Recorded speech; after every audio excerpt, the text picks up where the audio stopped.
Hey everybody, it's Master Gallengeist here, bringing you my review for the book The Hero of Ages by Brandon Sanderson, the third book in the first Mistborn trilogy.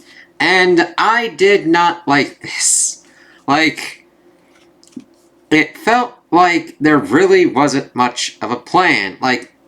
Other than, this is a certain kind of book that's based on, a heist caper. It's okay, cool. The main one that I liked was the first one. And then the second one's let's see what happens after revolutionaries pretty much take down an empire and the stuff that kind of goes on with that. I'm alright. And then this one is apocalypse world. Things going complete and utter to shit. Now, those in and of themselves sound like you can string them together. However, the connective tissue with them just doesn't work for me in how it's executed. It mainly boils down to trying to do those kind of conceits, the heist, the revolutionary thing, and Apocalypse World, and then having to get to the end almost like a term paper and go, oh shit, I need to finish this thing.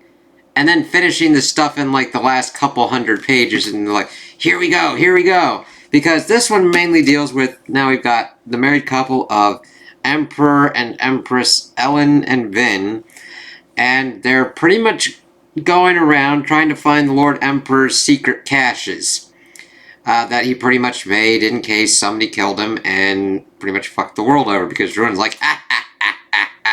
I'm a big asshole. I'm gonna blow this fucker up. I'm gonna destroy this shit. Now granted, that sounds cool when you're taking it out of context, but how it's done, it takes so, granted, this is 752 pages, but there's a lot of stuff that just goes on with reiterating certain details that we've either had already before or have had pop up recently, and it's we already know this. Why are we going over this again? Granted, it's been a while between books. A little refresher does help, but it's basic kind of stuff that's if you've been reading and paying attention, you know this. It's alright, whatever. So, it mainly has them bopping around. Sazid's got his crisis of faith going on, which would be interesting if that was more the focus and didn't take so long to pan out. A lot of these things only take so long because we've got Vin and Ellen going around, bopping around, having to go to Phaedric City, go to a ball for some fucking reason. I mean, I understand the reason, because they didn't have their dance at one of the balls when Vin was infiltrating. And I like that they had it, but it's alright, cool. We've got Tensoon trying to get the Chandra to do pretty much be the end of the world's here, alright? And the thing is, none of these things get the focus that they really need to. We've got Spook, oh my god! Alright, there's a difference between writing a character that is annoying and annoyingly writing a character, okay? And Spook is annoyingly written because, oh my god, he's definitely in that try-hard of I want to be the main character, and I'm oh god, we got this shit. And again, it just takes so long and does the same kind of stuff. It's I have the brick of power. Yeah? I'm Big Dick Willie now. And it's alright, I'm Big Dick Willie now. Okay, I know that. You said that. I'm Big Dick Willie. God damn it, you've done this. What else? And I'm swinging around. Okay, you just did one little thing that kind of advanced it a little bit further. What else you got? Nothing much.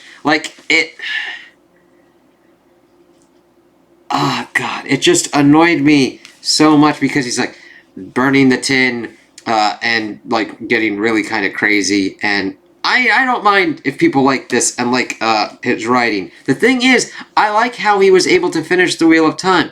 I like the Stormlight Archives, but I'm seeing that the problems that I've had with the Stormlight Archives were like reduced by the point he got to the Stormlight Archives, and I'm seeing them in worse kind of places here. So let's do spook shit first. He's pretty much going into like, I want to be like Kelsier. Okay, and he just burns tin and accidentally gets hemalurgy. Hemalurgy? I'm probably pronouncing that wrong, but like now we've got Allomancy, Furuchemi, and Hemera. Fuck me. Hemalurgy. Where if you pretty much kill someone that's got an allomantic power and stab them just right, you could pretty much get their powers. He gets pewters like, aha, and pretty much starts getting screwed over by Ruin, and the Hemalurgy is more susceptible to Ruin's influence. Now, granted, you don't really get much of this unless you see the stuff that's going on with Marsh, which is sprinkled throughout. It's just like, he's controlling me, and I can't kill myself, and who just then disappears for long swaths of time, and then disappears at the end. It's like, what the fuck? I just don't care. So, Ruin, and, like, we get pretty much the info dump that, like, there were the two bearers of these shards, Preservation and Ruin. They pretty much were evenly matched, and the thing is, they wanted to kind of, like, crack out their stalemate. And also by this, we get the epigraph of the Hero of Ages pretty much talking, and we learn at the end that it's Sazid. And it just felt like, it just smacked of, like, trying to subvert tropes at this point. Where and that's not even me being, like, saying that Vin should have been the Hero of Ages. It just felt like, out of nowhere, that it just needed to happen, because here we go, we need the Hero of Ages. It's like, alright.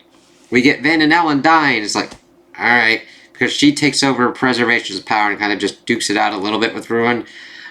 Before she's like, fuck you. And then pretty much is able to kill herself and Ruin. And then the power is like on the planet. Sazid pretty much takes it and takes all of the knowledge that he has in his metal mind. Becomes the pretty much God Harmony. And like fixes everything on the planet.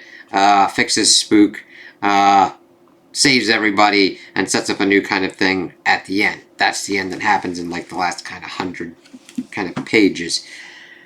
It was not very interesting to me. I didn't really care about the conflicts and everything. They were just put into such a way that like you're beaten over the head with it for a little bit. And then we kind of get somewhat of a resolution. And then we find it again, and we get beat on the head a little bit again. It's like, fuck me. Like, it just takes so long for Ellen to try and get to his kind of place. We learned that Vin's pretty much been obsessed with the Atium because that was the body of Ruin somehow. And that Ruin was influencing her through her mother's earring. And that's why she couldn't call in the Mist, because the Mist were Preservation's body. There's just a lot of shit that like goes on that just, I don't have a problem with it actually, but how it's executed and how it reveals itself is just like, wow, this shit should be up my alley. Alright, working with fantasy, working with magic systems, working with characters, lore, world building, all that. It is just not executed to a degree that I like at all. And if you like it, that's fine. Just fucking ignore my ass. I don't want to take away anybody's enjoyment of this, but I'm like, this isn't for me. And I'd rather look into the Stormlight Archives and everything like that. And the thing is, I know everything's connected and all that, but when you're doing a connected thing, you have to watch out. You have to have it mainly be value add for it rather than required reading. Otherwise, you're going to get to a point where you're like, hey, I went through this and I did not like it. And what other things do I have to pretty much bash in my head to kind of get through that I'm not going to like? We also had that the Conjure were pretty much had spikes as well as the Colus, and that they were pretty much controlled by Ruin. But then the Colus were fought by Ellen with like Antium that they were using from the Conjure. The Conjure decided to pretty much off themselves so that way Ruin wouldn't be able to like control them and all that shit. But it just really doesn't add much to it. I mean, I understand the implications and everything going on with them and what they're trying to do and kind of show of the Conjurer pretty much willingly, pretty much killing themselves to stop this god from ruining and destroying the world. It just, I wasn't invested in it. I'm like, I don't care about these characters. There really hasn't been that much movement and growth, and the thing is, by the time I get to the movement and growth, I'm so tired of waiting for it. I'm like, okay, I've been here, I've seen this, can we just move on at this point? It's like, it's really kind of weird, and I'm going to kind of point it to an example from like the Star Wars sequel trilogy. One weird fucking aspect of this is that in The Force Awakens, we pretty much have Finn go through his journey of just trying to escape the First Order and going from selfish to selfless and becoming part of the Resistance. Finn then has to repeat that process in The Last Jedi, and it's really kind of strange. It's like, oh, okay, we've already done this, why are we here? The only little bit that kind of still carries over is that he believes that Rey is his friend, and he's going to try and help Rey. So, okay, cool. Then, kind of has the same kind of feeling to me throughout these books. She kind of goes through, she kind of learns some stuff, and then, boom. And the thing is, I don't mind characters backsliding, but I don't think that's effectively conveyed, or where their kind of status is at this kind of point, because we do get Ben having growth in this series, but it's very start, stop, fit kind of thing. It's like, we see her kind of learning to trust, boom. Okay, that's the first book. We see her kind of dealing with what's kind of going on and who she kind of is, and then trying to accept herself again by the end, boom. And then this, accepting what's kind of going on at the end, boom. And it usually happens more at the end. And the thing is, really seen through these 3 books, it's mainly waiting to the end point for these things to occur. Like Ellen kind of accepting and trying to move forward and move on against darkness and hopelessness, that at least happens inside, like, I mean, granted, it's more towards the end still, but it happens at least before that kind of point. Like, the big moments don't have to wait until, like, the book's almost finished for those things to happen. I've read other books and series where these kind of things happen inside of a better kind of portion of, like, the book. I mean, it's just the pacing. The pacing is just, like, pulling teeth to me of, like, I don't feel like anything really happens, even though things are happening. Like, we don't get forward momentum. We're, like, going through the same kind of motions, wheel after wheel. Like, Spook going through this city and pretty much gathering intel and going up against the Citizen. And it's like, he kind of does a lot of, most of the same kind of stuff until it starts getting to the point where we get Sazid and Breeze, who are there to pretty much work on Ellen's kind of thing of trying to get things with them. And the funny thing is, we kind of have this situation built off where the revolution has kind of failed, but the thing is, it's kind of a similar kind of scenario within what was happening in book 2, except this time we've got the ska that went nutty-doo-dah, nutty-day, but we find out that's under the influences of Ruin anyway. And I wanted that to be expanded upon too, but the thing is, there's a lot of interesting ideas with each kind of plot point in here, but they have to bend to the service of the overarching narrative of ruin and preservation, meaning that they aren't given the time that they need to adequately dive into the themes and meat of what they can do, like Ellen trying to not be a murderous tyrant, Spook trying to live up to Kelsier's legacy and be like, they shouldn't just be just merkin noblemen. Then trying to figure out what she kind of needs to do. All of these are sunk back to the point where we have to deal with the whole preservation and ruin thing at the end. It's funny because we have these plot points and they're just given enough room to like go through and get us to the next page rather than actually dive into the ramifications of what's going on. At least from what I get from reading this book. If you don't get that and you completely and utterly disagree with me, that's cool. I got no problem with that. It was a slog to get through, and even though I was able to read at a nice clip and get through like a good amount of pages, I did not feel like I gained anything reading this. I wasn't happy, I wasn't sad, I wasn't angry, I wasn't joyful at the characters or what was going on. I just felt like a impartial observer at the back end. I didn't feel drawn into this world and these characters. And that sucks. I hate to say that about any kind of book or whatnot, or any kind of game, movie, series. I don't like that. I really don't like that. And it just didn't gel with me. I really would not recommend this series to anybody. I mean, the action scenes are decent enough or whatnot, but that's just me, because I don't feel like the characters were done well enough, or the world building, or the lore. It just... Ugh.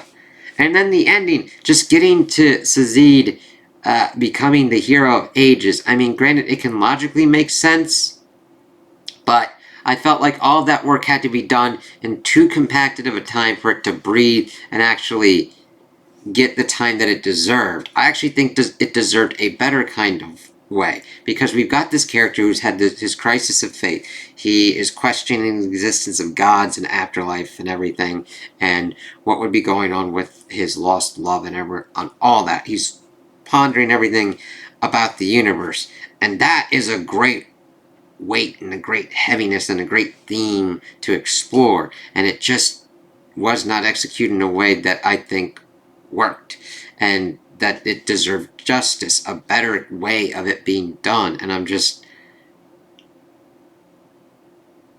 didn't really care. Like, I'm reading it and I'm like, alright, because we get Vin and Ruin clashing, and then boop, their bodies just plop out, and we get the thing dropped that Kelsier asked Sazid, now going by Harmony, to fix Spook and everything like that. It's like, what? There's throwing breadcrumbs, and then there's just throwing fucking rocks out of nowhere for impact, and we're like, what? Like, again, it's down to execution. Tidbits and whatnot is what Marvel used to do really well when they were doing certain kind of teases, definitely within the Infinity Saga. Not all of them panned out or worked out completely, but when you got it on point, you're just like, oh, cool, cool, cool. All right, this is connecting. All right, cool, yeah. This, I'm just like, anybody want to deal with these implications? All right. Man. I don't like making ranty or saying that I don't like things. And I do like Brandon Sanderson's other works that I've seen, because these problems that I have here seem to have lessened throughout time, even though they still are there. Mainly within regards to like pacing on certain kind of stuff with the certain kind of Storm like archive books. It's not, I don't want to be one of those kind of channels that does that for rage and outrage and all that kind of stupid ass bullshit. I'm not here to just crap on this and say that like anybody who likes this doesn't know what's going on. No, that's not true. That's wrong. I don't like this. But if you like it, that's awesome. And that, you should just fucking ignore me. Because if what I'm presenting as problems aren't problems to you, that's fine then. Enjoy it. Enjoy Vin and Ellen's journey and everything like that. I love that. My objectives are never to take that kind of stuff away. My objectives are mainly to understand why I like things, why I don't like things, what that kind of means, why these things that I don't like are affecting the story or my enjoyment of it, and what kind of goes on with that, and to see if other people have any other kind of takes or any kind of understandings that are similar or different, that could change my point of view on what kind of goes on with these kind of works. But with this, I really didn't like this trilogy. And I'm going to be more selective in Brandon Sanderson's works. I might just stick to the Stormlight archives. I might just stick to any kind of conclusion that he might draw from the Cosmere and just be like, oh, okay, I got the entry that I needed about who this person is or what's going on there to kind of connect it to get kind of value add from it. It's just like, because I was going to go through other kind of ones, but I just am not interested in the world and the characters and the plot and everything with this. And that happens. So, those are my opinions on the book. Tell me what you guys think in the comments below. If you liked it, if you didn't like it, if you agree with me, if you disagree with me. Also like and subscribe, and I hope you have a good day.